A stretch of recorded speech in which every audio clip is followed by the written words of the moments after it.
Hey, this is Anney. And Samantha. And welcome to Stuff We Never Told You, production of iHeartRadio.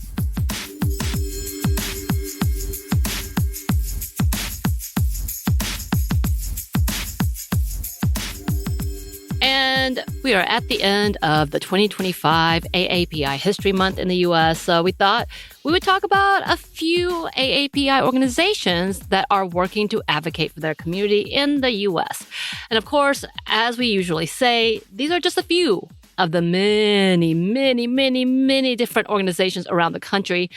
However, this is a shorter segment. Y'all know this, so we have to make a short list. So we picked 3 of the organizations that we wanted to talk about. Not because they're any better or worse or whatnot. It's just because we found these and we're like, yeah, we'll talk about these. So there's that caveat. So let's talk about the Southeast Asia Resource Action Center, or I'm going to call it SEARAC, SEARAC. So they began in 1979 and is currently based in California. And they've been working and advocating for the refugees in this area and the nation, honestly. A bit more about them from their site. SEARAC's start began in 1979 as the Indochina Refugee Action Center in response to the war and U.S. militarization in Southeast Asia. By 1975, hundreds of thousands of people had been forced to flee their homes in Cambodia, Laos, and Vietnam. Families sought to escape unimaginable violence and persecution, finding safety across borders and oceans. SEARAC's founders wanted to ensure that the United States welcomed these refugees with dignity. And since then, they have expanded to working for civil rights and protections for the Southeast Asian community. So here's their mission statement from that site. SEARAC is a national civil rights organization that builds power with diverse communities from Cambodia, Laos, and Vietnam to create a socially just and equitable society. As representatives of the largest refugee community ever resettled in the United States, SEARAC stands together with other refugee communities, communities of color, and social justice movements in pursuit of social equity. And with their work, they've been able to bring attention to the needs and lives of the refugees in their communities. And as a part of the advocacy, they have collaborated with different organizations to bring the most accurate information and educational services for them and their allies. Within their work, they provide services for change within educational policies, data equity, immigration policies, healthcare policies, and so much more. So they actually recently collaborated with a Center for Asian American Media, or CAM, to premiere a docuseries titled Southeast Asian American Journeys. So this is, again, from their site. This landmark series, part of the Our Roots, Our Power campaign, commemorates the 50th anniversary of Southeast Asian American, or SEAA, refugees, resettlement, and uplifts unique stories of community strength, survival, and self-determination. So there's a lot that they're doing. You should definitely check them out. They do talk about things like how the census really do a bad job in counting just Asian people as one big group and of people when the needs are so different and vast. I agree with that.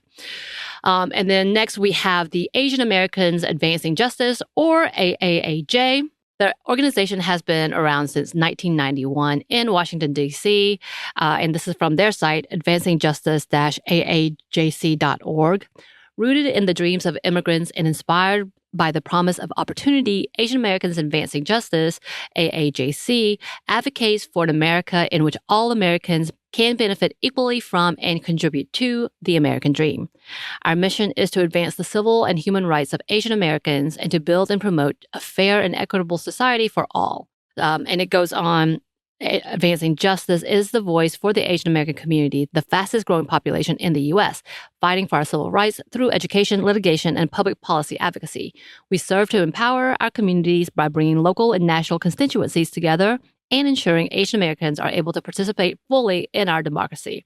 So this organization is made up of 4 sects, including Advancing Justice Atlanta, Advancing Justice Chicago, the AJ SoCal, which is located in Southern California, and then the original AAJ. And so about the different organizations, it says, to achieve our mission, we work together as equal and independent partners under one name, speaking with one unified and powerful voice to promote justice, empower our communities, bring local and national constituents together, and strengthen our multiracial democracy.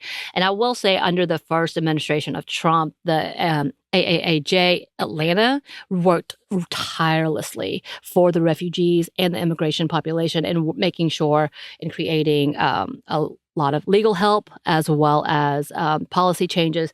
They even actually helped build what is now called sanctuary cities, which is under attack If you don't know about that, that's another conversation. And they've been working hard, again, to push for equal rights and protection of Asian American communities.